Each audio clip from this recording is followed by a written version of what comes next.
कोई ईवीएम पर सवाल उठा रहा, आखिरी घंटे में जो वोटिंग में धांधलियां की गई, ये सवाल उठाए जा रहे। इसको डाइवर्ट करने के लिए बड़ी ही चालाकी के साथ अजमेर शरीफ की दरगाह का मुद्दा लाया गया और मीडिया से कहा गया कि अब इलेक्शन की बेईमानी के बारे में चर्चा नहीं होगी, अब अजमेर शरीफ की दरगाह चर्चा का मुद्दा बनाया जाए करके। मैं उस हुकूमत से यह कहना चाहता हूं, किराड़पुरे की राम मंदिर को बचाने के लिए अगर इम्तियाज जलील जा सकता है तो अजमेर शरीफ की दरगाह बचाने के लिए भी हम जा सकते हैं।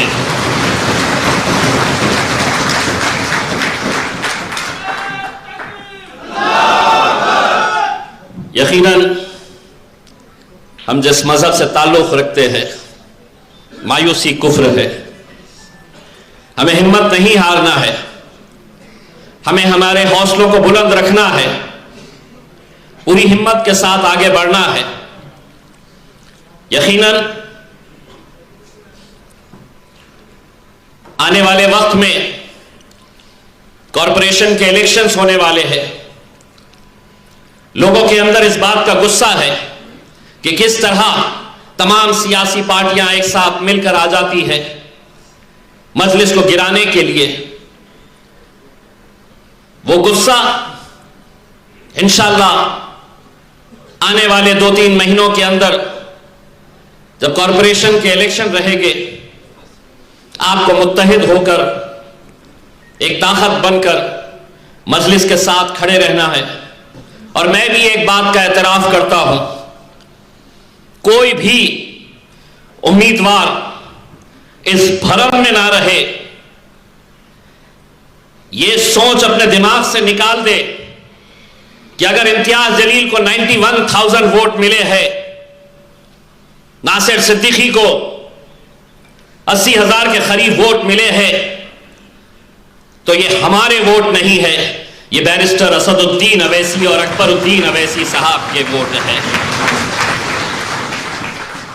वरना अगर इस घमंड और इस गुरूर के अंदर रहेंगे तो हमने अपनी आंखों से देखा है 80,000 वाला 5,000 के ऊपर आकर रुक जाता है।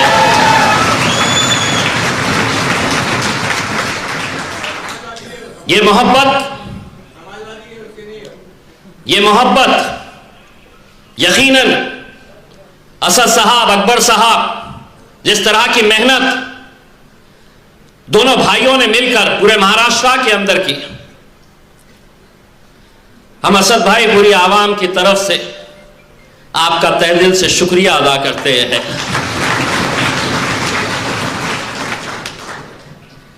आने वाला वक्त मजलिस के लिए अच्छा वक्त रहेगा, मजबूती के साथ आगे बढ़ेंगे। आज गिरे हैं, फिर उठेंगे, फिर खड़े रहेंगे और अब चलेंगे नहीं, दौड़ेंगे इंशाअल्लाह। बहुत बहुत शुक्रिया। हमारे HN न्यूज़ को सब्सक्राइब करिए ताकि आपको नोटिफिकेशंस आते रहे वक्त पर।